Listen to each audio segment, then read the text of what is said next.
57 bagi 20 orang lah lebih kurang. Tak apa, kita start slow. Jadi last week apa kita buat adalah kita, bukan last week pun, kelas kita hari Isnin, kita habiskan input ataupun IO files ataupun input output file. Okay, iaitu mula-mula kita tengok bagaimana kita nak lakukan input daripada data dan output ke dalam data, dalam file, maaf, input daripada file dan output ke dalam file menggunakan stream of stream lah, secara serentak. Maka kat sini tak ada apa-apa yang istimewa. Okay, step 1 kekal. Step 2 kita ada satu untuk input, satu untuk output. Okay, maksud dia bertambah lah. Kan sebelum ni kita buat input saja ataupun output saja. Sekarang ni kita ada dua-dua. Step 3 juga sama, kita ada in file open, nama kita punya input file. Kemudian satu lagi kita ada out file open, nama kita punya output file. Okay, ni sama, tak berubah apa kecuali of course lah file object kita yang ni input, yang ni output dan nama file. Step 4 iaitu apa yang sebenarnya kita buat dengan file ataupun data tersebut. Ni yang penting adalah kita ambil daripada file, input file kita, kemudian in file ni dia akan salurkan daripada data tersebut daripada file ke dalam pay rate, ke dalam program kita sekarang. Kemudian apa dia buat? Kemudiannya adalah pay rate tersebut, iaitu di sini akan dihantar oleh out file ke dalam output file kita, ke dalam file kita lah. Okay, yang mana kita nak simpan keseluruhan ni. Okay, keseluruhan baris di sini. Kemudian kita step kelima kita close. Okay, dua-dua kena close. Okay, sebenarnya kalau kita abaikan step 5 ni pun tak ada masalah, program kita masih berjalan. Okay, tapi sebaik-baiknya kita close lah. Okay. Kemudian ni contoh, saya tunjukkan bagaimana kita gunakan looping, okay, untuk kita baca data yang ada lebih daripada satu baris. Kan? Okay, so kat sini sekarang ni kita ada 3 baris, 2 kolom. Okay, adanya kolom ni, okay, ini adalah item, ya, item name lah. Sini adalah, kita assume dia adalah price. Maka untuk setiap baris, max kita boleh simpan dalam item sebagai contoh. Okay, kemudian harga ni kan, nombor di sini, iaitu jenisnya jenis double. Di sini, kita simpannya dalam price. Tapi kalau kita buat satu command saja begini, kita hanya akan baca file yang, ataupun kita hanya baca data pada baris pertama saja. Jadi kita perlukan looping. Kan, kita dah tengok sebelum ni, dalam kelas sebelum ni kita gunakan contohnya, kenapa ni saya tak update lagi? Saya akan tunjukkan sekejap ya. Ni yang lain tu kan. Dalam kod. String input out.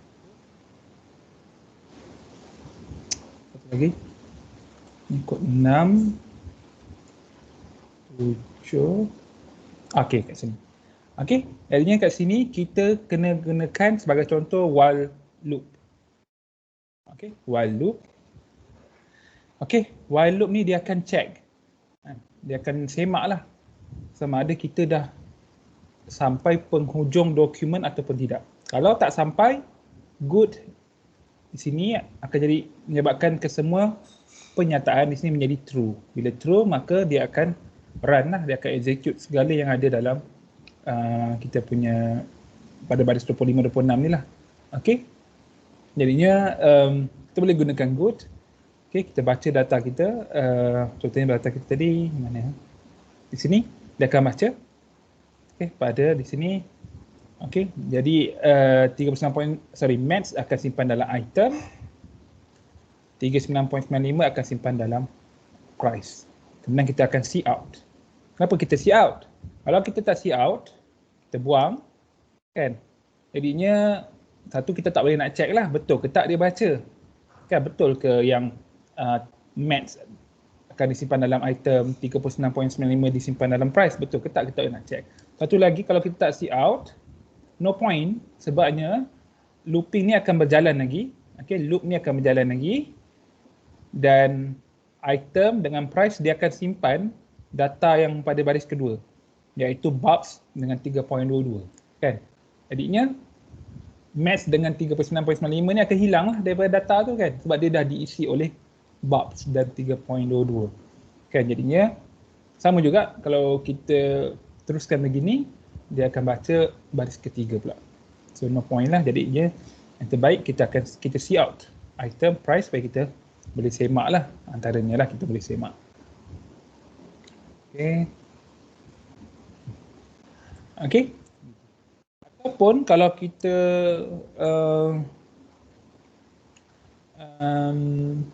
nak gunakan lain sikit, okay, kita tak gunakan good. Okay, infile.good kemudian ada bracket kat sini, tapi kita gunakan satu lagi method ataupun function iaitu EOF. Okay, EOF yang bermaksud end of file. End of file, kemudian di depannya kita kena letak not. Maksudnya looping akan berjalan ataupun this will always be true if you haven't reached the end of your file. Macam itulah. Itu maksudnya kat sini. Okay, maksudnya sini akan sentiasa berjalan selagi end of file tidak dicapai. Tidak tu ditunjukkan pada negation dekat sini. Okay, sebagai tahu true lawannya adalah false. Kan? False lawannya adalah true. Okay, so selagi mana end of file tak dicapai, di sini akan jadi false. Kan? Bila false, loop kita tak boleh berjalan. Jadi kita kena tambah not dekat depan supaya dia jadi true. Bila dah habis baca file kita, sini end of file dia akan jadi true. Kan, bila jadi true, kita dah habis baca, kita tak nak dia baca lagi. Jadinya bila di sini true, kita tak nak dia baca lagi yang dalam file kita. Jadi kita letak, jadi not ni akan tukarkan nilai true kepada false. Maka terus program kita akan skip baris 25-26 ni, akan terus pergi ke baris seterusnya, iaitu baris 30 dan sebagainya. Okey. Tu kemudian saya tunjukkan lagi sikit lagi. Kita punya recap ni panjang juga kan. Bagaimana kalau kita nak baca, okey? Bagaimana kalau kita nak baca string kan? Maksudnya dia lebih daripada satu perkataan. Okey, dekat sini kita gunakan yang paling banyak digunakan adalah getLine. Okey, gunakan getLine sahaja. Kalau kita gunakan infile boleh, tak ada masalah, tapi dia akan baca perkataan pertama saja. Okey, dia akan baca perkataan pertama saja. Sebab bila dia jumpa dengan space, dia akan stop ambil input. Okey, jadi kita gunakan getLine. Kemudian infile kita kena guna juga, tapi infile letak dalam argumen yang pertama kepada getLine. Kemudian argumen yang kedua adalah nama parameter ataupun nama variable yang kita nak simpan. Okey, nak simpan data tu. So saya pula tunjukkan di sini 8, 9. 9 ke? Okey, ni kalau guna, bukan ni. 10 kot. Try tengok ni. Ni kalau kita guna infile saja.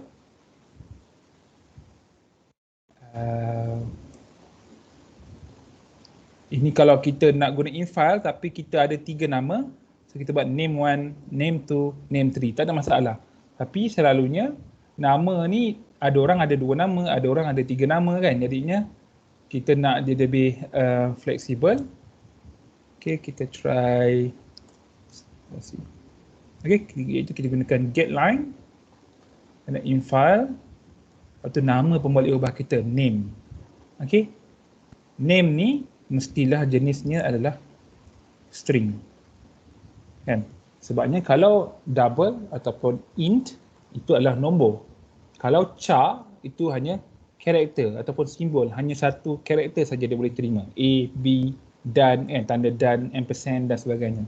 Tapi kalau yang lebih daripada satu karakter, even AB, kan, darah jenis AB contohnya kan, nak buat programming untuk darah jenis AB. So AB itu adalah lebih daripada satu huruf. Jadinya kita kena guna string. Okey. Jadinya sekarang ni kalau nama yang panjang lagilah kita kena guna string. Bila nak guna string ni, kita kena juga gunakan library string, kena import. Okay. Tapi saya perasan ada juga setengah IDE awak punya software awak gunakan ni, kalau tak guna string pun dia dah ada dah, jadinya dia boleh pakai. Okay. Maksudnya kalau awak abaikan macam ni, dia boleh pakai, tak ada masalah. Tapi by default kita kena ada string. Okay. String header ni lah. Jadinya kalau awak buat program, awak kena tunjukkan yang string ni yang ada. Okay. Kemudian di situ, dan yang satu yang saya suruh awak cuba, bagaimana kalau kita ada string tapi banyak barisnya. So macam mana? So bila banyak baris, maka kita kena guna looping lah bersama dengan getLine. Saya harap awak dah cubalah. Okay. Kemudian kita dah habis di sini. So kita dah, patutnya kita kena habiskan array hari ini, tapi saya tak pasti kita boleh habiskan. Kita rasa macam tak habis je. Okay. Tak apa. Kalau tak habis, sambung je minggu depan. Okay.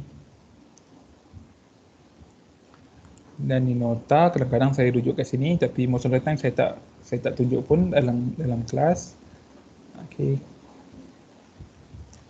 Okay, so kita dah tengok dalam kelas sebelum ni tentang one dimensional array. Kita dah tengok macam mana kita nak declare. Okay. Kemudian kita initialize. Kan. Contohnya dekat sini kita ada, okay, kita declare. Okay, so kita kena ada di sini adalah number of element. Kan.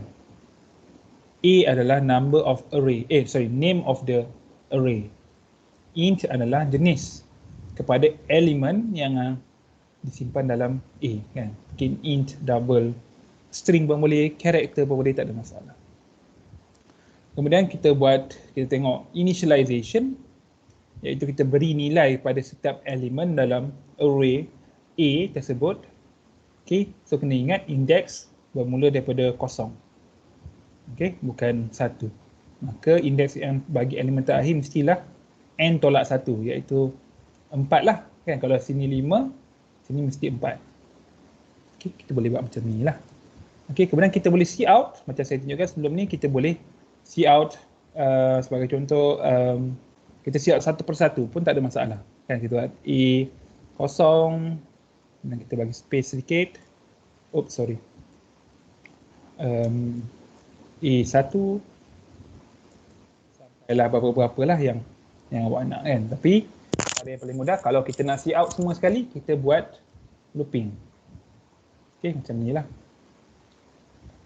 Okay, so for int I equals to 0, from index 0 sampailah index 4 inklusif, termasuk 4 lah, kan. Maka kita akan see out. Okay, kita see out, kemudian kita bagi space supaya elemen yang seterusnya kita boleh ada ruang lah. Okay, jadi kalau kita run, awak dah tengoklah sebelum ni. Okay, kita dapat macam ni. Okay, itu apa yang kita nak lah. Okay, so selain tu, saya tunjukkan bagaimana kita boleh declare dan initialize simultaneously. Kan, serentak. Okay, kalau serentak, awak boleh buat macam ni lah. Kan, awak boleh, tak perlu lagi nak buat, contohnya macam tadi kita ada, tadi kita ada A, bukan kod ni, sorry. Sekejap je. Macam ni. Okay, tadi kita ada A kosong sama dengan 98 sampai habis. Sampai A4 sampailah 85 sebagai contoh. Okey, tapi ni lambat. Kan? Kita tak nak lah macam ni, kan? Jadinya kita serentak kita buat. Okey. Jadi macam ni lah. Okey, ini adalah A0, A1, A2, A3, A4 dipisahkan dengan koma dan dibuka dan ditutup dengan curly bracket, kan? Curly bracket kat sini. Okey, itu saja. Dan kita boleh siap macam biasa. Ataupun satu lagi contoh, disebabkan kita tahu bilangan di sini ada, obviously ada 5, kita dah masukkan, bila program kita baca, dia dah tahu dah, oh elemennya 5. Jadi bila elemen 5, kita boleh buang 5 di dalam kurungan di sini. Okey. Kalau tadi,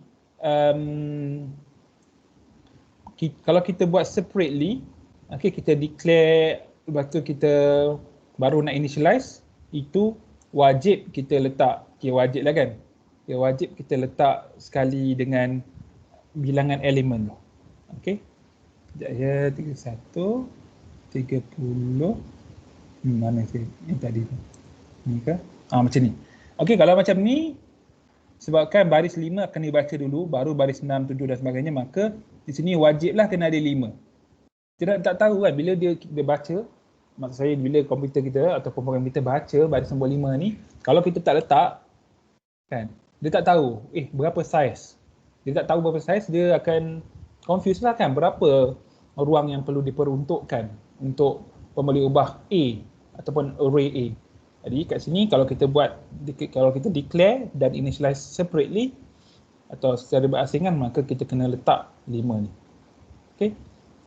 Tapi kalau kita buat sekaligus ataupun serentak, maka sama ada kita nak letak 5 ni pun boleh ataupun kita nak abaikan pun boleh, tak ada masalah. Okey, so kalau kita run, tengok kat sini tak ada error. Okey, dia siap biasa. Kan? Senang je.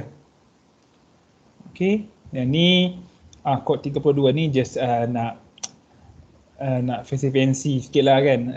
Sebenarnya saya boleh siap macam tu je kan. Kalau saya siap begini, dia keluar je lah begitu kan. 98, 87 kan. Kita pula tahu apa benda kan. Tapi kalau di sini, okay, loopingnya sama, cuma dalam elemen ni. Okay, for I, pasangan berapa, we have, sama dengan nilai A tu. Okay, kalau kita run, okay, dia macam ni je lah. For I equals to 0.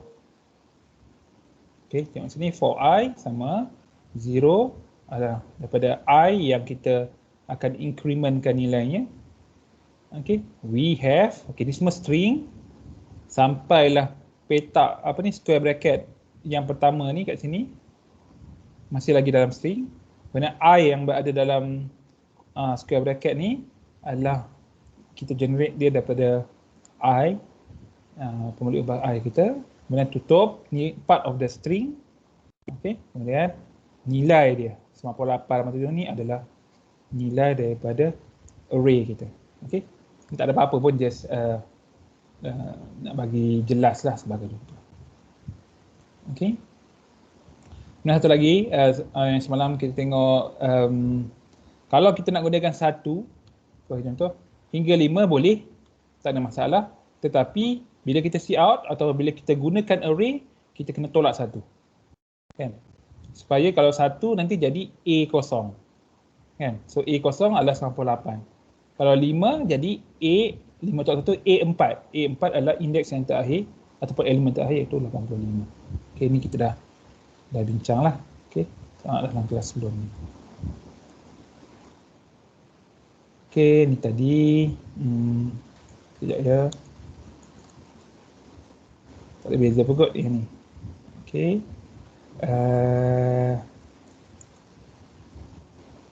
Tak ada beza je.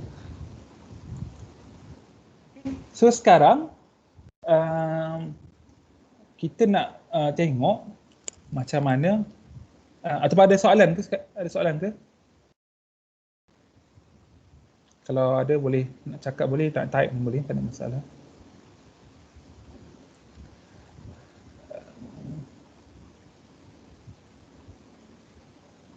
Okey, tak apa kalau tak ada, nanti lepas kelas pun boleh tanya juga, atau bila masa boleh je type. Okey, katalah sekarang kita nak cari hasil tambah. Okey, kita nak cari hasil tambah. contohnya kita ada vektor atau kita ada senarai bagi suatu nombor lah. Kan kita boleh, kalau kita nak buat contohnya, saya cuba buat dengan contohnya kat sini kita ada apa saya nak buat A lah.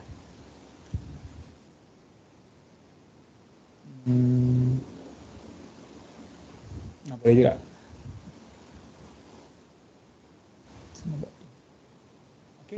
Okay, katalah macam ni. Saya ada array. Mula-mula saya nak cari hasil tambah dia. Kan? Hasil tambahnya saya nak simpan sebagai sum.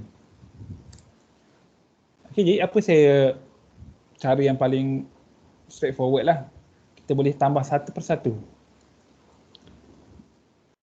A1, A2, A3 sampai yang terakhir A4. Okey. So, ni contoh yang paling mudah lah. Jadi macam ni, ni betul. Tak ada masalah. Kan? Sebabnya A0 sampai A4 ni semua tertakrif lah. Maksudnya semuanya ada disimpan. Dan kita simpan ni sebagai sum. Jenis ni pun betul. Kan? Sebab A, elemen-elemennya adalah integer, maka sum pun adalah integer. Okey, tak ada masalah. Kalau kita run, akan dapatlah hasilnya the sum of the elements of A is 441. Okey, tapi bayangkan kalau A ni mempunyai 100 ataupun 1000 elemen. So bagaimana? Takkan kita nak type satu persatu kan? Contohnya kita nak buat A 5 sampai kalau ada 100 maka kita ada sampai A99 contohnya. Kan? Takkanlah kita nak buat satu persatu kan, penatlah kita kan. Dari satu dah lah penat. Kemudian bila data kita dapat data lain daripada orang lain, okay, data tu ada 70. So kita kena ubah balik ikut kita. Kan? Sebab ada orang bagi data lain, ada 1000. Kita kena ubah lagi kan. Jadi tak fleksibel lah. Okay, jadinya cara ini tak sesuai. Okay, tak sesuai. Jadinya antara cara yang paling mudah adalah kita gunakan looping. Okay, kita gunakan looping. Sekejap ya. Sorry, saya bukan nak save, saya nak open.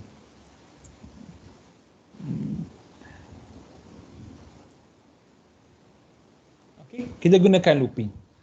Okay, jadinya saya ni sekejap ya, saya tengok.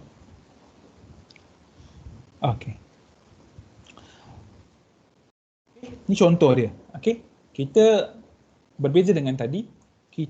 Bila kita gunakan looping bersama array, kita kena beri nilai pada sum. Tadi tak perlu pun. Kan? Tadi kita just sum equals to A0 sampai A4. Tak ada masalah. Tapi di sini, kita kena beri nilai pada sum sama dengan kosong.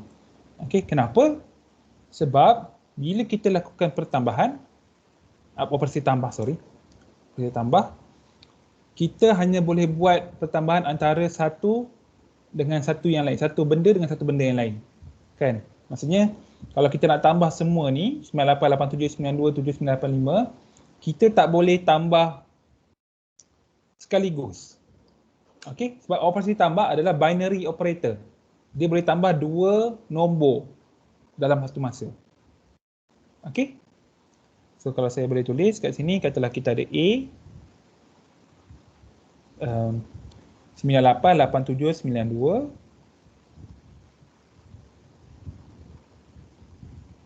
dan 7985. Okey, jadi ni kita tak boleh terus tambah. Kan? Kalau kita nak congak, kita buat macam mana? Kan? Mungkinlah kita boleh buat macam ni lah, 98, 87, 92, 9, 85, kita akan buat macam ni lah kan. Kalau kita nak susun dia dalam bentuk begini. Tapi kalau kita tak nak susun bentuk begini, selalunya apa yang kita akan buat adalah kita akan tambah satu persatu. Ni tambah sini. Kan? Betul tak? Jadinya sini tambah 2 jadi 1 apa? 185 87, 15, 10, 185. Okey, kita tambah dulu. Maksudnya kat sini A elemen kedua tambah pada elemen pertama. Sebenarnya sudah, kita akan tambah lagi. Di sini kita akan tambah dengan yang di sini. Kan? Atau kita dapat berapa? 7. Oh, sorry, saya kena gunakan warna lain. 25, 7, 8, 17, 277 Betul tak? 92, 7. Okey.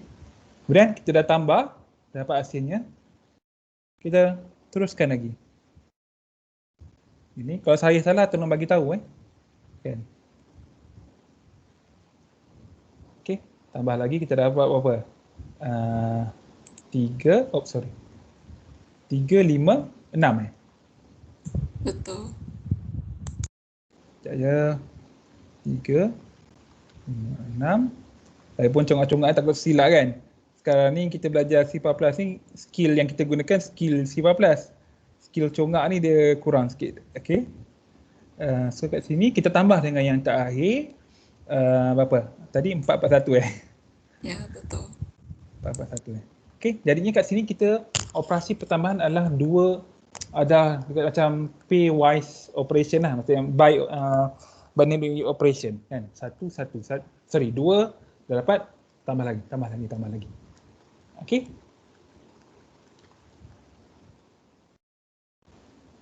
Okey. Tapi isunya kita nampak kat sini ini tambah ini. Hasil kat sini tambah dengan nombor di sini kan. Hasil dapat tambah dengan nombor di sini. Hasil di sini tambah nombor 92 ni. Kan? Tapi bila kita tulis coding, kita nak kod yang seragam, yang uniform. Kan? Jadinya macam mana kita nak dapatkan kod yang seragam? Okay? Sebabnya pada permulaan di sini 98 ni dia tak sama. Dia kena tambah nombor yang lain dulu. Okey, jadinya kat sini kita tambah sikit. Sini. Seolah-olah kita ada satu nombor lain iaitu, macam mana saya punya graf ni, 0. Okey, 0 tambah 98 dapat 98 gitulah. Okey. Saya kena alihkan sikit saya punya. Macam mana saya nak alihkan dia? Ni ke? Saya tak tahu sangat nak guna ni. Boleh ke? Jadi kan? Nak padam. Okey, jadinya tapi dah hilang pula saya punya ni. Alamak, tak apa. Saya akan tulis balik. So kat sini saya ada 85. Sini saya ada 79, 92, 87, 98. Kan? Jadinya semua kod saya ni sama, cara saya menulis ni sama, cara kita memahami benda ni sama, kecuali pada yang pertama ni. Macam mana kita nak fahamkan dia kan? Jadinya saya perlukan satu lagi input, iaitu 0. Kan? Supaya 0 tambah 98 dapat warna biru sekarang. 98, kemudian 98 barulah tambahkan dengan nombor yang seterusnya. Begitu. Okey, so dengan cara ni dia macam samalah kan. Something ataupun 0 tambah 98 dapat 98, tambah nombor seterusnya dan sekian. Tapi 0 ini bukan elemen A. Not an element of A. Okey. Artinya kita boleh tulis, okey, ni adalah kita punya sum. Jadi sum adalah suatu nilai yang berubah-ubah. Okey. Tak ada masalah, boleh je kan. Boleh ubah, namanya pun boleh ubah, variable. Kan maksudnya dia boleh berubah-ubah. Kalau yang kekal namanya parameter. Kan? Jadi sum adalah yang berubah-ubah. Okey. Sum gini dia berubah nilainya. Okey, jadinya kita akan guna looping lah kan. Jadi nampak sangatlah kita kena guna looping sebab kita ada pengulangan. Okey, pengulangan. Kemudian ini adalah elemen of A, ni adalah sum. Jadi kita ambil kosong ni, jadi kita set ni adalah nilai sum yang pertama. Itu nilai sum sama kosong. Kemudian sum tambah A. Jadi kalau kita tulis balik, kita ada sum sama dengan kosong. Kita boleh letaklah dalam kod kita. Kemudian di sini sum yang baru adalah sum yang lama, okey, tambah A kosong. A kosong adalah 98. Kemudian tambah dengan sum, kita dapat sum lah, kan? Tapi ni ingat ni sum yang lama, ni sum yang baru. Kan? Kenapa saya buat begini? Kenapa saya tak gunakan nama lain? Kenapa saya tak gunakan sum 1 atau sum 2? Kan? Sebabnya saya nak bagi seragam. Kita akan tengok lepas ni. Oh, sorry. Okay, saya terlanggar meja saya. Okey, kemudian sudah ni kita akan tambah dengan 87. So formulanya adalah, oh saya terbuka. Tak apa. Jadi formulanya yang ketiga, kita akan pergi, kita akan dapat sum equals to sum yang baru, iaitu 98. Namanya still sum, tambahkan dengan A1. Okey, dan kita dapat, kalau kat sini sum yang baru ni, ini adalah 98. Dan ni kita dah tambahkan dengan A1 di sini, jadi 185. Okey. Kemudian dah 185, kita akan tambah lagi dengan di sini. Okey, ni adalah A0, A1, A2. So saya kena tulis sikit kot, takut ada yang tak ingat kan. Ni adalah A3, ni adalah A4. Sekejapnya saya nak padam saya punya, ni saya terlanggar tadi, dia terbuka pula. Okey. Kemudian, okey, kita teruskan. Kita akan tambah 185 ni dengan A2. So formulanya sama. Sum sama dengan sum tambah A2. Jadi kita dapat 277. Okey, dan teruskan sum 277 sama dengan tambah A3 dapat 356. 356 simpan sebagai sum. Sama juga formula dia. Okey, dan kita teruskan, di sini kita teruskan sampai habis, iaitu A4. Okey, so begitu. Jadinya kat sini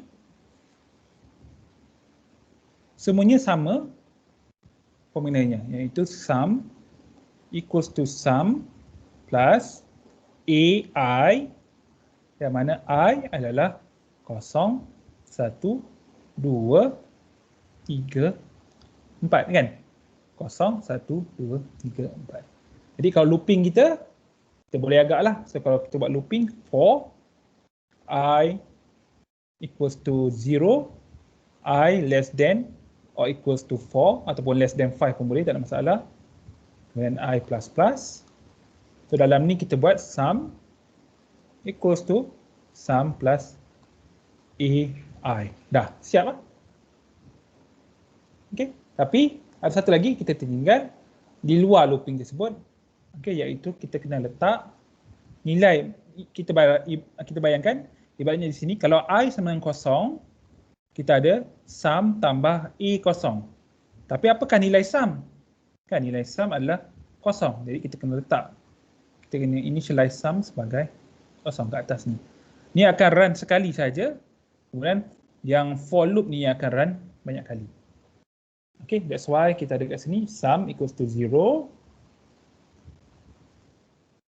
Okay, dia akan baris nombor 8 akan dibaca sekali saja. Dan baris ke 9, 10 ni akan baca banyak kali. Okay, inilah. Okay, macam ni saja. Sama exactly macam apa yang saya tulis di sini. Okay. Kemudian kita dah habis. So the sum of the elements of A is sum. Okay, the current sum. Okay. Itulah 4. Okay, faham ke?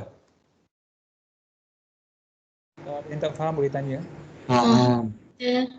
Yep. Faham doktor. Faham. Oh, faham. Okay.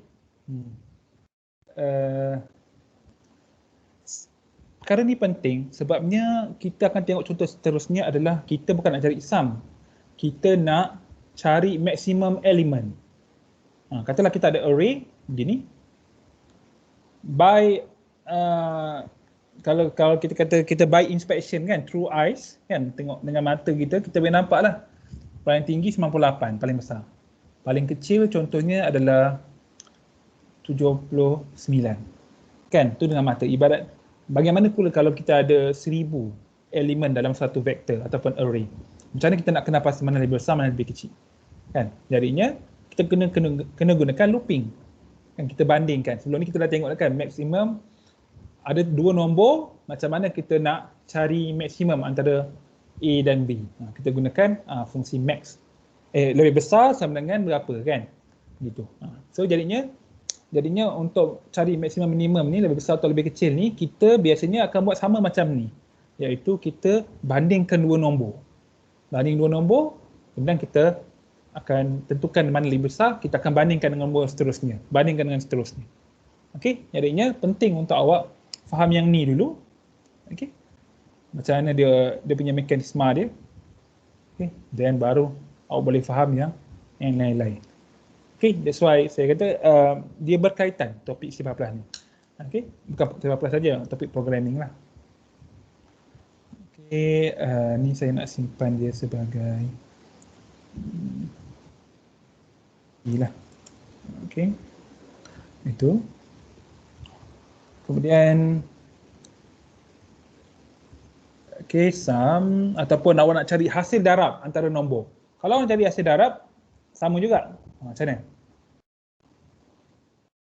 Lebih kurang lah. Okay. Kalau hasil darab saya buat product ataupun prod. Kalau hasil darab dia berbeza sikit sebab kita nak darabkan nombor-nombor ni. Okay. Ni yang saya terfikir sekarang lah. Okay, hopefully betul. Saya buat product, P-R-O-D, prod. Okay. Saya buat prod. Sama prod. Ini pun prod. Okay. Jadi saya kena darabkan. Betul tak? Ada apa-apa lagi ke saya kena ubah? Oh, sorry, di bawah ni. The product of the elements of A is prod. Rasa ada apa lagi ke saya kena buat? The product cannot be 0. So it's supposed to be 1. Okay, betul. Okay, terima kasih. So kena 1 kan? Sebabnya ibaratnya macam ni. Okay, kita ada, instead of kita tambah, kita kena 1. 1 darab 98 dapat something. Kemudian darab 87 dapat something. Darab 92 dapat lagi. Okay, so kalau kita letak kosong, maka semuanya akan jadi kosong kan? Tapi kita kena letak 1. Okay. So dapat nombor besar lah. Okay, product of the element of A is, berapa kan? Sorry, 3, 4, 5, 6, okay, 972 juta. Okay, gitulah. Okay, kalau tolak,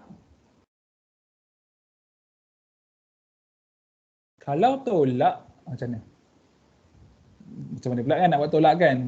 Tolak yang macam mana kan? So, kalau mungkin ni tolak ni, so tu lain cerita kan? So hasil tambah, selalunya hasil tambah dengan hasil darab lah. Okay. Kalau tolak tu ataupun bahagi, kena tengok kita nak buat yang macam mana. Okay, kita tak boleh generalize dekat sini. Okay, so kat sini habis dah. Saya harap awak semua faham yang tu. Okay, final array. Kemudian there are various type of array. Okay. Contohnya kita gunakan int, tak ada masalah. Guna char pun boleh. Okay, kalau char atau character, okay, saya tak letak elemen di sini. Ni ada 1, 2, 3, 4, 5, 6. Ada 6 kan? Patutnya sama ada saya nak letak 6 dalam square bracket ni ataupun tidak terpulang. Okay, tak ada masalah. Okay. Kalau string pun boleh. Okay. So saya tunjuk sikit. Hopefully saya ada ke kod dia. 35, 36. Sekejap Oh, sorry.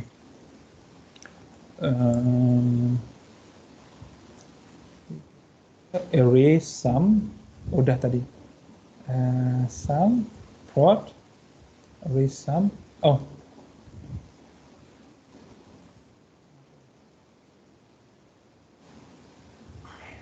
Oh, okay. Ni berbeza sikit. Okay. Yang mana saya minta okay. Ini berbeza sikit iaitu kod 37 ni yang mana saya minta supaya pengguna yang tentukan okay, size kepada array tersebut dan apakah elemen. Okay, kita try tengok. Okay, how many numbers do you want to enter? Contohnya lah kan. Nantinya orang masukkan atau pengguna masukkan, dia akan simpan dalam n. Let's say saya tekan 3. Saya tak enter lagi saya nak terangkan dulu. Dan bila saya tekan 3, maka array kita boleh macam ni, tak ada masalah sebenarnya. Maka kita boleh masa kita run tu kita create variable. Dia berbeza sikit. Selalunya sebelum run tu kita dah takrifkan size ni berapa. Tapi di sini masa kita run, kita tekan 3, enter, kemudian baru array A akan dihasilkan yang mempunyai elemen 3 lah. Kan. Jadinya di sini 10, kemudian 11, bila saya tekan enter, dia akan keluar. Please type your number ataupun element of array followed by a space, enter atau tab. Okay. Sebabnya bila dia baca atau bila program kita baca, bila dia berjumpa dengan space ataupun enter atau tab, dia akan anggap nombor tu dah tamat. So dia akan simpan untuk nombor ataupun elemen seterusnya. Okey, jadinya bila saya type nanti, dia akan simpan dalam A0. A0, kemudian dia akan teruskan A1, A2, sampai A2 saja sebab n sama dengan 3. Okey, let's say saya letak 2. Okey, kemudian saya boleh enter. Ataupun kalau saya tak nak enter pun tak apa, saya buat 2, 3, 5, baru saya enter, tak ada masalah. Okay. Kemudian kat sini dia dah baca, 2 simpan dalam A0, 3 simpan dalam A1, 5 simpan dalam A2, sorry. Lepas tu dia akan see out saja, tak buat apa pun, kan. We have entered 2, 3, 5, just nak tunjukkan. Okay. Yang dia dah simpan 2, 3, 5 dalam array A. Okay, so tak ada apa-apa yang istimewa pun. Okay, let's see. Kod yang seterusnya 37, 38. Ni biasanya. Okay, ni tadilah. Ataupun string. Kita boleh pergi pada 37 balik. Okay, di sini you have entered something kan. Ataupun kita boleh buat apa-apa lagi operasi yang kita nak. Kan, contohnya summation tadi. Boleh saja kita buat. Kan, let's say saya nak buat int sum. Okay, sepatutnya ini letak ke atas tapi tak ada masalah sebenarnya nak letak ke bawah. Sum. Kemudian saya nak buat looping. Ini saya letak ke atas lah supaya tak keliru. Okay, int n, int sum. Okay, kemudian dia dah masukkan. Kemudian saya nak buat sum saya letak kat sini boleh supaya jelas. Okay. Declare saja sum sebagai integer. Kemudian for apa saya nak buat adalah sum sama macam tadi, equal to sum plus a1, ai.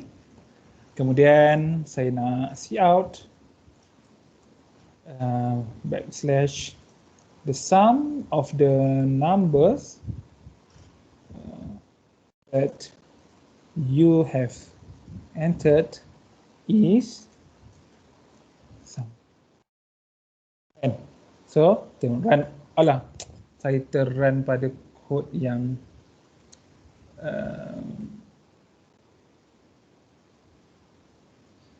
okay, ni saya nak kekalkan. Saya nak simpan dia sebagai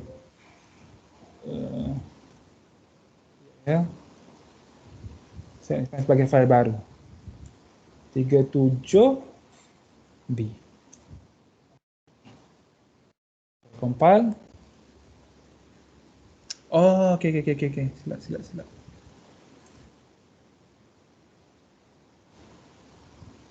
Okey. Masalah lagi.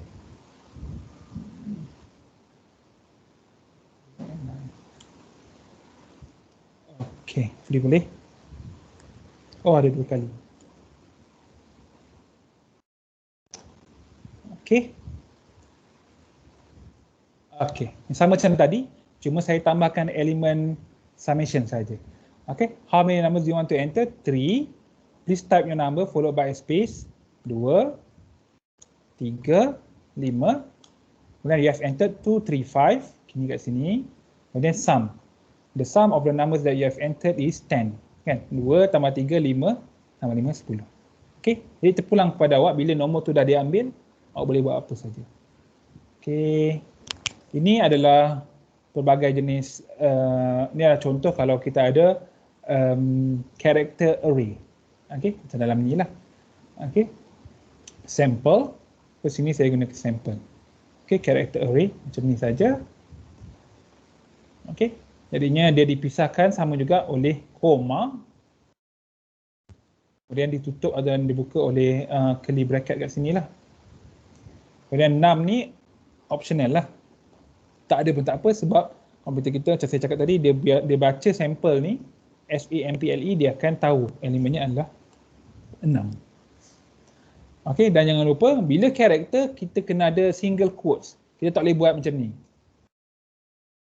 Okey, tak boleh. Dia kena ada single quote baru dia tahu ini adalah karakter. Pernah belajar sebelum ni kan. Okey, so ni adalah character array. Apa saya buat? Sebenarnya saya see out je. Tak ada benda istimewa pun. Okey. Kat sini saya buat looping saya daripada 0 sampai 5. Okey. Tak ada masalah gitu. Kemudian mungkin saya nak letak dia dalam satu baris. So, saya tambah macam ni without n-line. Boleh saja macam ni. Okey, tak ada masalah. Okey, kemudian 20 tu 38.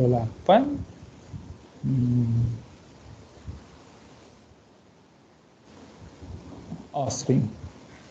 Ini 38 string. Okey. Kalau string, contohnya di sini saya guna box, papers, hammers. So saya kena letak dalam double quotes ataupun quotes kat sini. Okay, bukan single quote untuk karakter. Kalau string kan ada double quotes. Sama juga dipisahkan oleh koma dan kita ada curly bracket kat sini. Elemennya 3, nak buang pun tak apa, tak ada masalah. Apa saya buat adalah saya see out je sebenarnya kat sini. Okey, sama macam tadi. Okey, tapi ni tengok kat sini, nama kepada pemboleh ubah saya ataupun array saya adalah item. Ini nama dia. Jenisnya adalah string. Okey. Kalau pemboleh ubah jenis string, maka kena declare-nya sebagai jenisnya string. Bila gunakan string di sini, kena ada library untuk string. Okey, kalau kita run. Okey, bobs, papers, hammers. Okey. Okey, so mungkin contoh yang terakhir untuk hari ini, kita nak dapatkan finding the maximum value between elements in an array. Sama macam tadi. Kan, kita ada nombor-nombor dan kita nak dapatkan nombor yang paling besar. Okey, so let's say kat sini kita ada array yang berbeza sedikit. Sekejap yang saya nak kena padam ni. 38, 39.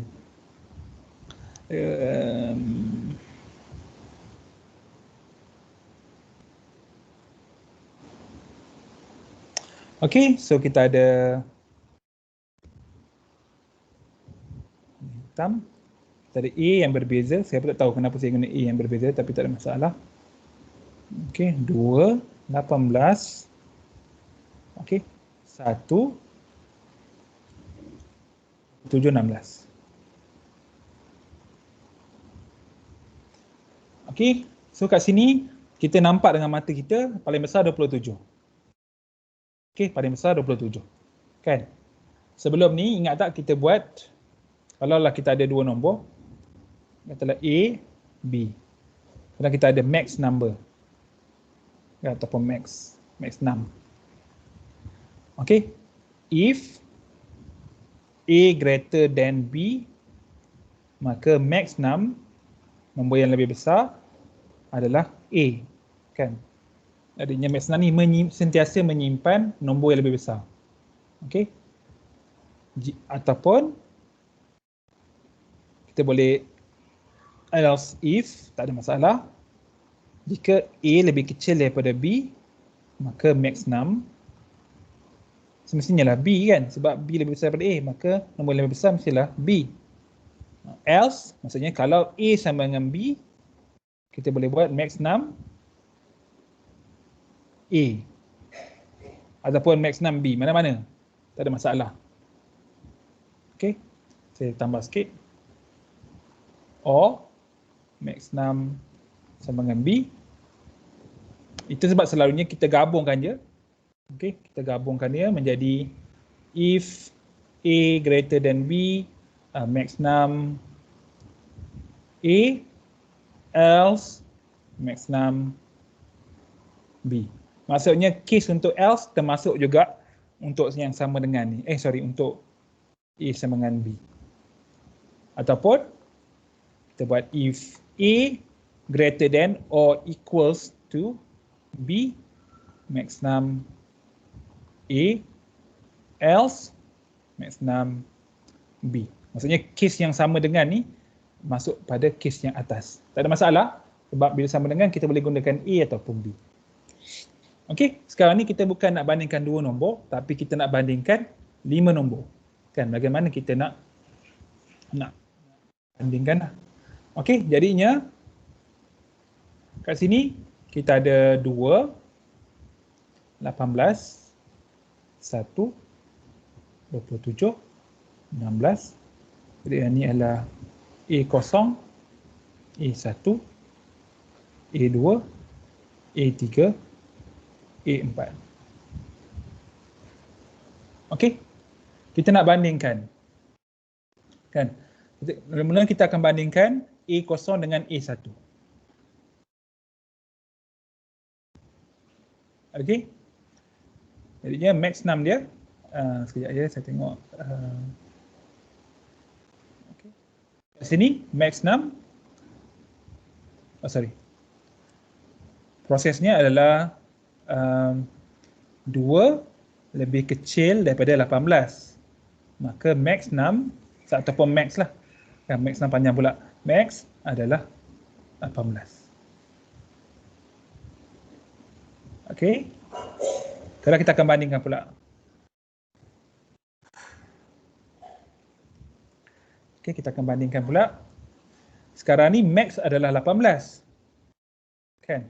Artinya kita akan bawa 18 ni, kita akan bandingkan 18 dengan 1. So 18 lebih besar daripada 1. Maka max 6 ataupun max adalah kekal 18. Okey.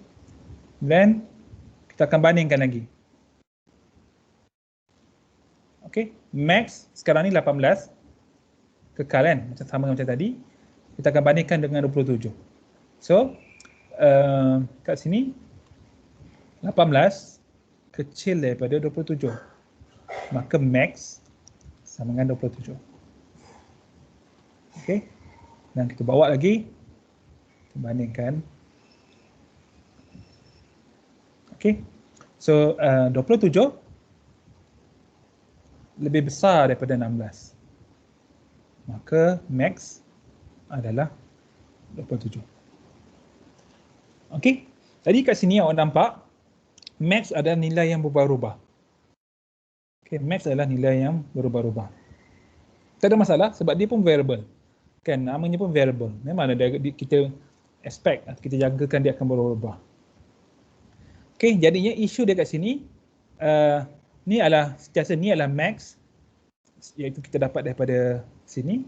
Ini pun max juga dapat daripada sini kan. 27 ni pun adalah max pada lelaran ataupun iteration yang sebelumnya.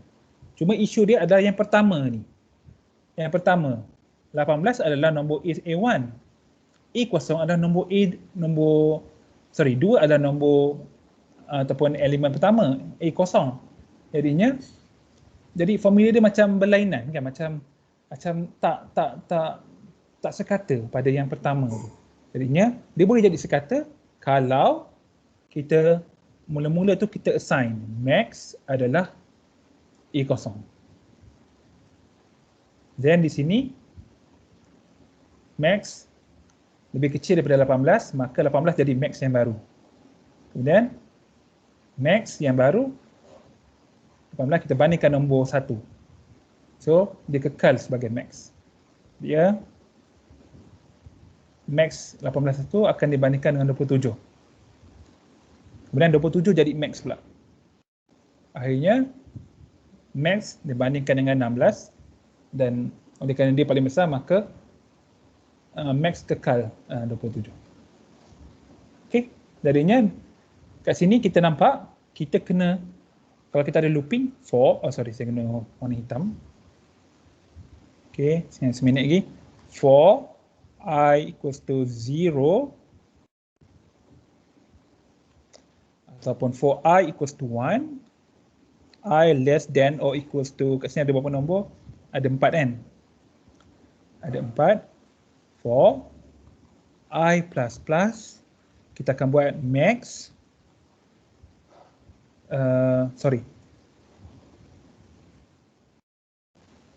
if max, kita boleh buat less than ataupun greater than, tak apa, AI, maka max, saya kena buat kecil, lebih kecil. If max less than AI, maka max adalah AI. Okey. So kenapa start daripada 1? Sebab kita anggap yang max ni bermula dengan A0. Okey. Begitu. Okey, dalam ni ada nota ni ada saya bincangkan apa yang berlaku pada setiap iteration lah. Okey, dalam ni satu, yang ni saya gunakan less than 5. So maksudnya less than or equal to 5 lah. Okey, so jadinya tolong tengok. Okey, kita akan bincangkan pada minggu depan lah tentang ni kita akan habiskan lah. Okey, dan kemudian kita mungkin akan masuk topik seterusnya. Okey, itu saja. Terima kasih. Terima kasih, Doktor. Okey. Oh, saya tak pasal message. Okey, ada saya pada download recording. Okey, saya pada soalan.